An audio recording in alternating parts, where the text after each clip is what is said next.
my school picked me up from there and I went home. But it was very, very tiring. Well, I got home.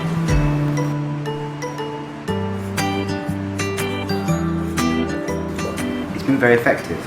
I came back, I didn't know how any country would handle this because it was just beginning, and I came back to a country that was more devastated than the others.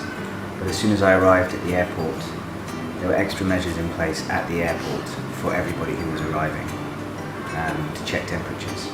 Then when I got out of the airport, people were wearing protective gear, everybody had protective equipment on. So it's like everyone's playing their part, the government and the companies and the individuals. And immediately I felt safe because of these measures.